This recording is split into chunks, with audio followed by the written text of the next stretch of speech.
Olá pessoal, eu sou Ney Lima, aqui no canal Cultura do Livro. Hoje iremos abordar sobre o livro de David McWaney, Você Não É Tão Esperto Quanto Pensa. Esse livro ele tem 48 maneiras de se auto-iludir. Abordaremos o primeiro tópico, que é a introdução, que ele denomina como você. São experimentos psicológicos de Watson, conhecido como Watson. Tá? É um psicólogo inglês, Peter Watson. Esse é o nome do psicólogo. Veremos aqui o qual ele aborda no livro, no caso nesse capítulo, um teste lógico. Esse teste lógico ele tem 4 cartas, contando da direita para a esquerda. A primeira carta é o número 3, ímpar. A segunda carta é o número par, 8. A terceira carta, ela não tem número, só tem uma cor, no caso é de cor vermelha. E a quarta carta de cor marrom, também não tem número. Nesse teste lógico, ele comenta assim: se uma carta tem um número par de um lado, então deve ser vermelha do lado oposto. Agora, qual carta ou cartas você deve virar para provar que estou falando a verdade? Então esse teste funciona assim, pessoal. Ele está dizendo aqui que temos, no caso, temos uma carta par, essa aqui, número 8. Então ele está dizendo assim: se essa carta ela é número par, então do lado oposto dela, a cor tem que ser vermelha. E para provar que ele está falando a verdade, qual carta ou cartas que você viraria para provar que ele está falando a verdade? Então, por exemplo, ele está te perguntando, né, se a carta, qual dessas cartas você viraria para provar que eu estou falando a verdade? A regra do jogo é, se de um lado a carta tem um número par, do lado oposto ela tem que ser de cor vermelha. Dando seguimento no resultado, quais carta ou qual carta você viraria? Vamos ver a resposta. A carta 8 e a carta marrom. Por quê? Ele diz assim: a única resposta é virar tanto a carta 8 quanto a marrom. Se o outro lado do 8 for vermelho, você só confirmou a regra, mas não comprovou se ela tem alguma falha. Se o marrom tiver um número ímpar, você não aprendeu nada. Mas se tem um número par, falseou as informações do psicólogo. Essas duas cartas são as únicas que fornecem respostas. Uma vez que você conhece a solução, parece óbvio.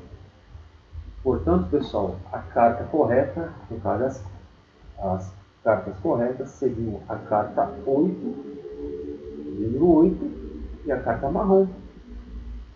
Porque se você virar a carta 8 e ela for o lado vermelho, você só confirmou a regra do jogo, né? Mas ainda você não comprovou se existe alguma falha. Então vira a carta agora que seja a marrom, né? Que não seja vermelha, para ver se existe alguma falha. Porque se aquela carta marrom tivesse um número par, então já tinha violado totalmente a regra do jogo, né? Isso, pessoal, o resultado é absurdo. Vejam bem. Somente 10% das pessoas acertaram, né? E 90% das pessoas erraram, né? Espero que você que está vendo esse vídeo e tenha se encaixado dentro dos 10%, né? Muitas vezes as coisas parecem tão óbvias, mas não é assim tão fácil, né? Agora, tem outra proposta aqui de teste, que ele diz aqui, assim, a regra. Você está em um bar. A lei diz que você deve ter mais de 21 anos para consumir álcool. Aí você tem aqui 4 cartas. A primeira, da esquerda para a direita, número 23. Então, quer dizer que você sabe que a pessoa tem 23 anos, mas não sabe que ela está consumindo.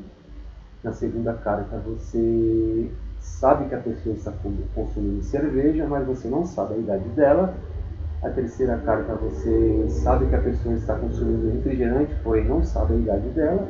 E a quarta carta, você sabe a idade da pessoa, porém você não sabe o que ela está consumindo. Quais dessas cartas você viraria? Para saber se a pessoa não está infringindo a regra, né? No caso aqui, desse teste no caso, num bar, né?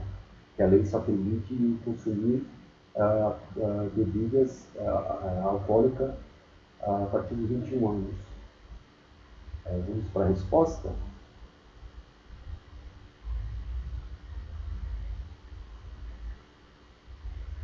O resultado é o seguinte, pessoal.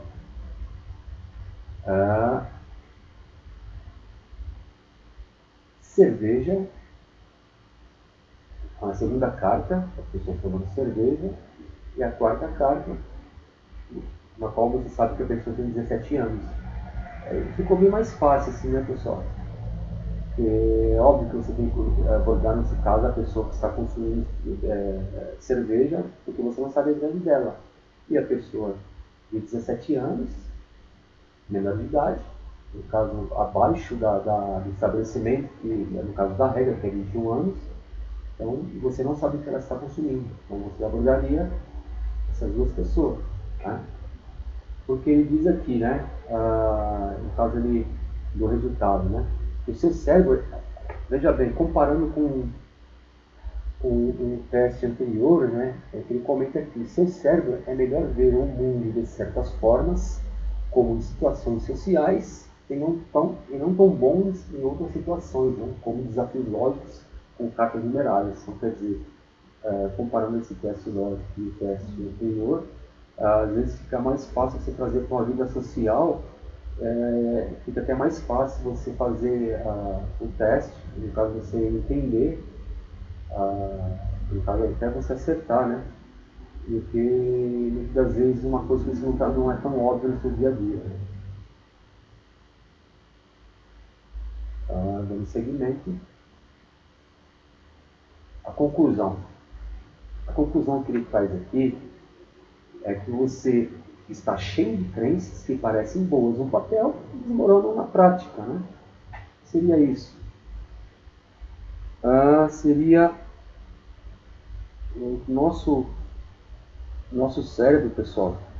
Ele costuma carregar esses 3 componentes, tá? A tendência cognitiva, tá? Que são padrões, né, previsíveis de pensamento, comportamentos, né, que levam a tirar conclusões incorretas, né? Muitas das vezes você tem uma resposta para uma coisa e nem sabe de onde veio aquela resposta. Você tem, muitas das vezes, você tem aquela percepção em mente, achando que aquilo que você tem em mente é a resposta, às vezes, para tudo, né? Ou para aquele exato momento que você precisa resolver, né? Isso é a tendência cognitiva. E a heurística, na verdade, são atalhos mentais, né? Que você usa para resolver certos problemas, né? No caso, a heurística, ela acaba acelerando o processamento do cérebro, né? Levando você a pensar rápido uma solução. E às vezes você acaba esquecendo do mais importante, né? Por exemplo, imagina assim, às vezes para você resolver um problema, você precisa de um caminho mais longo, né? Para você contemplar profundamente, né, o melhor curso daquela ação, né, uma cadeia de pensamento mais lógico, né? E às vezes você não pensa dessa forma, né? Você acaba usando a heurística, né? Você acaba querendo resolver o problema logo, né? Você acaba encurtando aquela resposta, né? Chegando a uma conclusão recorde, né? E onde você acaba cometendo falhas. E falácias lógicas, né? São como os problemas matemáticos, né? Envolvendo linguagem, nas quais você, tanto eu, você, nós acabamos pulando, né, certas etapas, né? E acaba dando volta, né, sem perceber. São argumentos da mente, né? A qual acaba chegando a uma conclusão sem levar em consideração alguns fatos, né? E muitas das vezes você acaba cometendo uma falsa lógica, aplicando uma falsa lógica para um assunto, né? E às vezes você acaba aplicando uma boa lógica e falsas premissas, né? Para determinados assuntos, né? Então você acaba cometendo a falácia lógica, ou alguns resultados, né, de pensamento. Essa é a conclusão, que no caso o autor aqui chega nesses testes aplicados. Tá? Então finalizando aqui, dando sequência, pessoal, aqui no vídeo, né? Então você não é tão esperto quanto pensa. Né? Acabamos de ver aqui no vídeo, né, pessoal? Nessa apresentação, nesses testes lógicos que o autor nos propôs. Nós não somos tão espertos quanto pensamos, né? É isso. Muito obrigado, pessoal. Espero que vocês tenham gostado. Curtam o nosso canal Futuro do Livro aqui, no Facebook e aqui no YouTube.